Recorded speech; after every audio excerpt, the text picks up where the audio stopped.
So first of all, thanks for coming out tonight. I'd like to give a little talk today about my aha moment in DevOps. I've heard Jez Humble talk about his aha moment in DevOps as coming like way before the term was actually coined, but it's the idea that you're sort of revealed, or a better way of working is revealed to you, and you carry that forward with you. So that's what I'm talking about today. It's kind of hard for me to distill 20 years of doing this into 15 minutes, so just be patient while I gloss over a whole bunch of stuff. So when I explain DevOps to people who usually aren't familiar with the concept, I often say that DevOps is a spectrum, and wherever you go on it, there you are.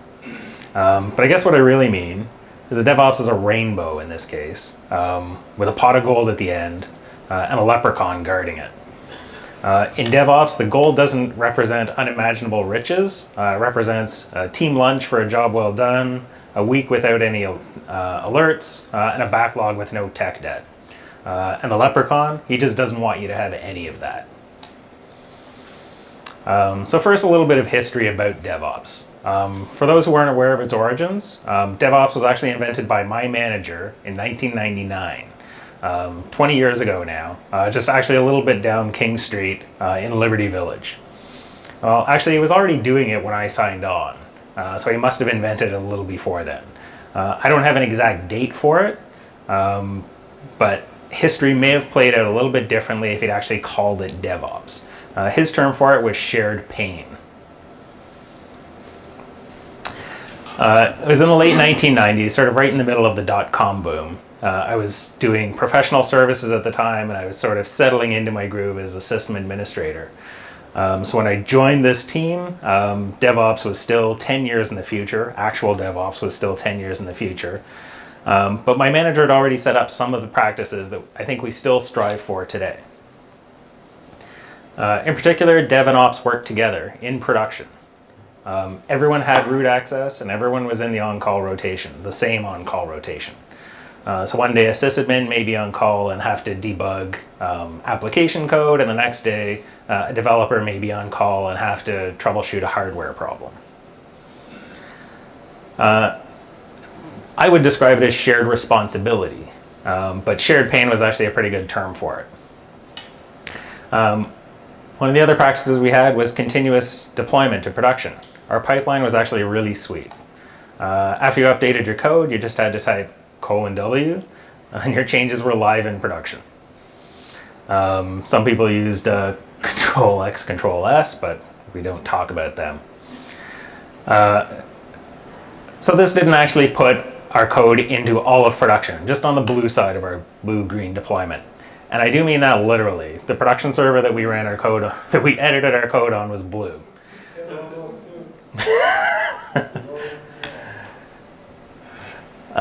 So if everything tested out okay there, we'd roll it out to the other production servers. Now I know that's not a blue-green deployment, it's a canary deployment, but we didn't have any yellow servers. Once everything was running in prod and it passed QA, somebody would tag the change and we could promote it into dev. This allowed us to do continuous deployment into prod. There were only a couple of deployments every day that were good enough to go into dev. We were actually even starting to treat our servers as cattle, not pets.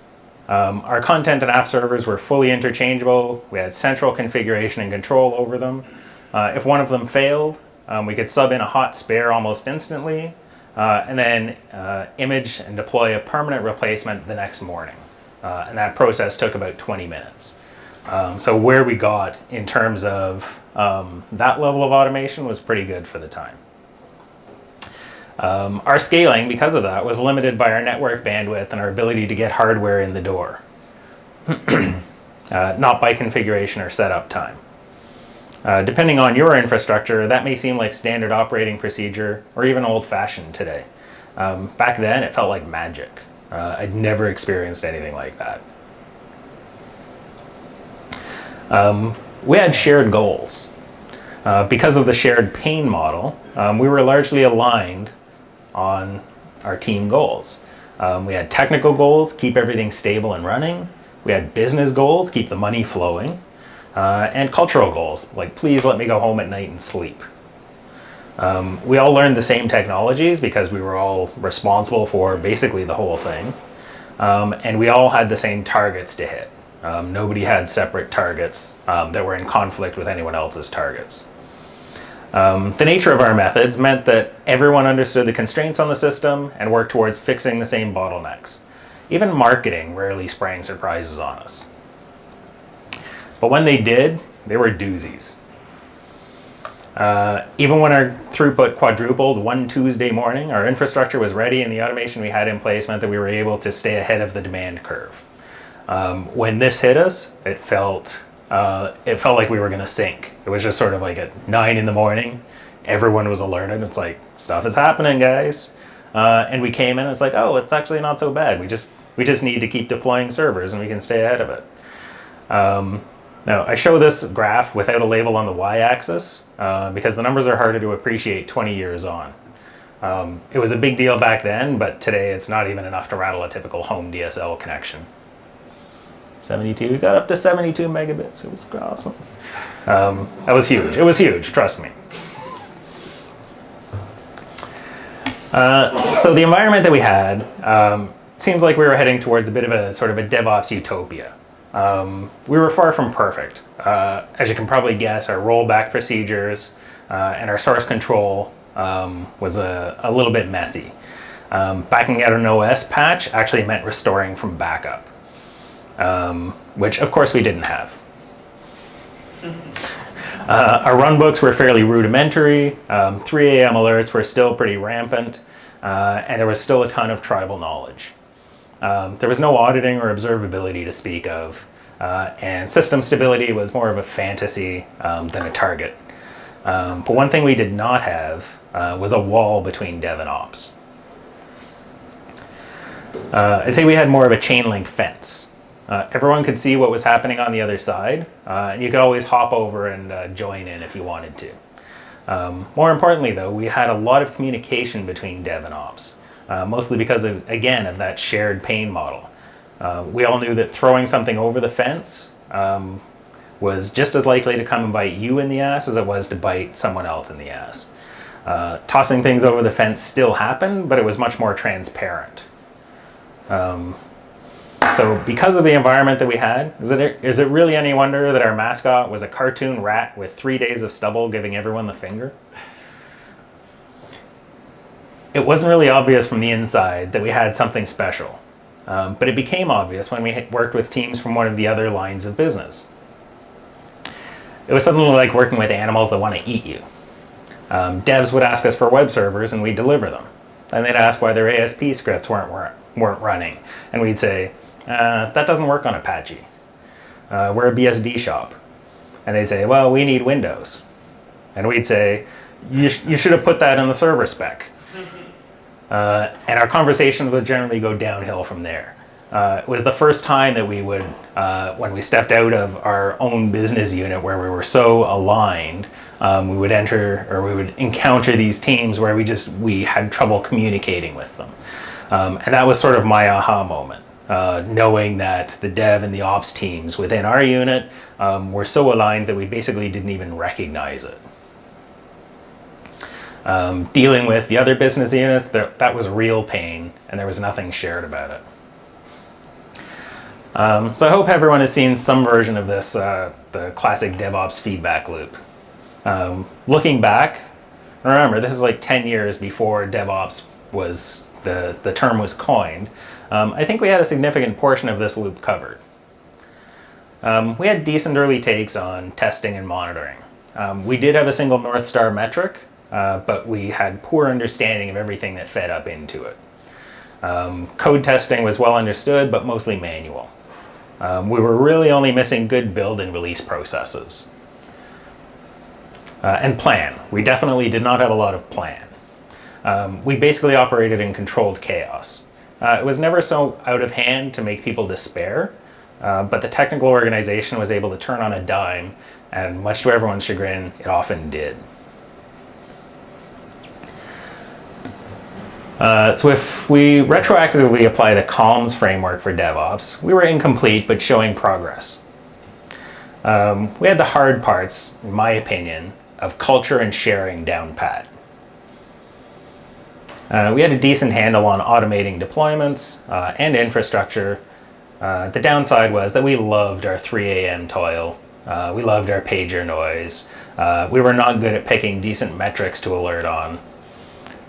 There were a whole bunch of things that we weren't doing right. And honestly, it probably eluded us because we didn't have proper tooling, we didn't have discipline, we were definitely short on things that would have helped us there. So that's where I started on the DevOps spectrum 10 years ago. Or sorry, 10 years before anyone called it DevOps. Looking back, it felt awfully close to getting that pot of gold. Like we had the culture, we had a whole bunch of automation. If we could have taken exactly what we were doing 20 years ago and moved it forward 10 or 15 years, I have no doubt that we could have used the tooling that's available now to get us over the hump. If we'd had Confluence, GitHub, even just one SLO, we may have been able to make it. It was a lot of fun, and I took one important lesson away from that experience. Deploying chaos as an organizing principle may work, or it may not. That's kind of why they call it chaos. You can take the same group of people, put them in a different company with the same organizing principle, and end up with a completely different result. In fact, we did just that twice. The same group of people with the same managers went to work for 2 different companies after this, and the magic was, I'll say, elusive. It didn't quite work out the same way, but that's chaos for you. So after I left that company and my DevOps aha moment behind, I tried to rediscover the magic ingredients elsewhere. I went as a freelancer for many years. And as a one-person development house and managed services provider, I found it was really conducive to getting hooked on a lot of bad habits. You'd think that having one person as both dev and ops would be a really sweet deal for DevOps, but it actually just reinforced my worst tendencies. On that note, by the way, if anyone out here tonight ever had to take over one of my projects and write a version 2 of one of my applications, I want to apologize profusely for the hot mess of PHP that I left behind. At one point, I actually removed my name from all of the code on one project because it was so embarrassing. Moving on. I joined a PCI compliant startup, PCI payment card industry, basically a lot of security requirements. It was a PCI compliant startup within an established company, so it was run as sort of a skunk works to bring us to the next level. PCI required us to have proper auditing and controls and put lots of structure around our practices. Unfortunately, it also allowed us to continue to do things manually. In focusing our automation on big things like infrastructure deployments, we suffered death by 1,000 small clicks. The manual work became almost all that we had time to do. So my most important lesson out of that experience, you can't do jack if you don't automate toil away. That means overcoming all of the leprechauns that are holding you back, like business needs, project timelines, compliance requirements. Get rid of them all. You can't make them all go away at once, but you can make them all go away one at a time. And going away doesn't mean getting rid of them, it means handling them programmatically. If you're standing around and doing compliance by clicking on things, you're probably doing it the wrong way. I did a short stint on a municipal government contract. Yeah. Enough said. After that, I joined a pure operations team. And that was right around the time that DevOps was starting to gain traction. It was a buzzword, but nobody really knew what it was or how to do anything with it. Our workflow at the time was largely ticket in, ticket out. We did our best to reorganize it with some degree of success. We made good inroads on automation and maintenance, and we knocked one project in particular out of the park by going all in on Kanban rather than using our tickets. The project team had an achievable goal to hit and relative autonomy over how to get there. If something wasn't working, we were empowered to shift gears and try something completely new. We nailed that project not by responding to incoming tickets, but by having the autonomy to do what was needed to prevent those tickets from being created in the first place. It was a real eye-opener compared to the way that we were doing operations for other projects and clients. So my DevOps lesson there, you have to heed the lessons that you learn. There's no point in learning if you can't apply the knowledge and get better. If you learn the lessons and then can't apply them, you're not doing it right. You're missing probably the most important part of the feedback loop. By the time I joined a modern SaaS provider a few years ago, it felt like the world had changed around me. DevOps was suddenly everywhere and everyone knew exactly what it was. Okay, all right, so we all read the same source material and reached different conclusions. But at least we were all speaking the same language.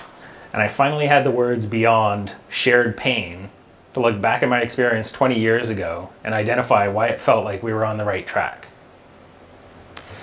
But something's still not right here. I've been bouncing along that spectrum all over the place. Always feel like I'm getting closer to or farther away from the ideal, that pot of gold. It feels futile. But what if I had another way of looking at it? What if the DevOps feedback loop and the DevOps spectrum are actually one and the same? The DevOps feedback spectrum. You can credit me with that. Thank you. Thank you very much. The loop doesn't just apply to the job at hand, but to your entire career. Instead of just bouncing around, I've actually just been moving along. And I've never actually gotten closer to or farther from the goal. I'm just moving into a different phase and solving different problems. That's kind of what the DevOps journey is all about. The thing that took me a while to understand was that the principles behind DevOps aren't actually new. At its heart, I think DevOps describes a method of getting better by learning. You can call it the scientific method if you want. Here's a parallel example called the learning flow. They teach this to kids in kindergarten. It's all in there. Do, watch, learn, experiment, do it again. That's basically DevOps. That's what they teach kids in kindergarten. That's the scientific method. That's like everything that we look at. What DevOps does give us is the vocabulary for describing and applying a learning flow to modern organizations. And that's just it. DevOps describes that process of constant learning, constant discovery, and you'll never reach the end. There will always be something to learn, or fix, or improve. And no matter where you go on the loop, there you are, with the entire thing still ahead of you. So I'm basically done trying to reach that pot of gold. I'm just going to try to work with my next challenge and try to make it better. That's all I've got.